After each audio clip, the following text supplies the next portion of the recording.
মামাৰ কথাখিনি আপোনালোকে অলপ মন দি শুনিবচোন।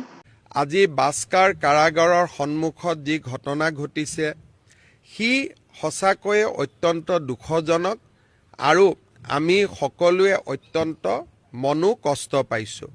কাৰণ অসমৰ দৰে এখন সভ্য দেশত বা ভাৰতৰ দৰে এখন সভ্য দেশত ন্যায় প্ৰদানৰ প্ৰক্ৰিয়া সম্পূৰ্ণ কৰাৰ বাবে আদালতৰ ওপৰত আমি সদায় আমাৰ বিশ্বাস ৰাখিবই লাগিব। মহাত্মা গান্ধীৰ মৃত্যুৰ পিছতো ন্যায়ৰ প্ৰক্ৰিয়া হৈছিলে আৰু নাথুৰাম গডছেক শাস্তি দিবলৈও তেতিয়াও ন্যায়ালয়ে এবছৰৰ পৰা 2 বছৰ সময় লৈছিলে। ৰাজীৱ গান্ধীৰ মৃত্যুৱে হওক, ইন্দিৰা গান্ধীৰ মৃত্যুৱে হওক, প্ৰত্যেকটো ঘটনাৰ শাস্তি ন্যায়িক প্ৰক্ৰিয়াৰ মাজেৰে হৈছিলে।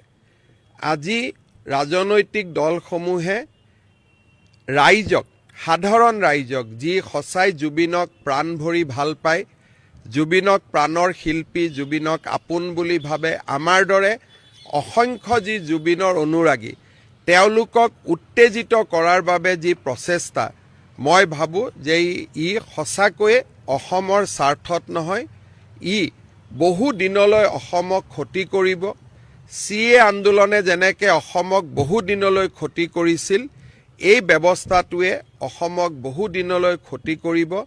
মই ৰাইজক আহ্বান জনাম যে যাৰ ৰাজনৈতিক উদ্দেশ্য আছে তেওঁলোকক ৰাজনীতি কৰিব দিয়ক, কিন্তু সাধাৰণ জনতাই ন্যায়ালয়ৰ ওপৰত বিশ্বাস ৰখা উচিত আৰু অসম পুলিচে নিৰ্ধাৰিত সময়ত তদন্ত শেষ কৰি ন্যায়ালয়ৰ সন্মুখলৈ জুবিনৰ ঘটনাত দোষী সকলোকে ন্যায়ালয়ৰ সন্মুখলৈ লৈ যাব।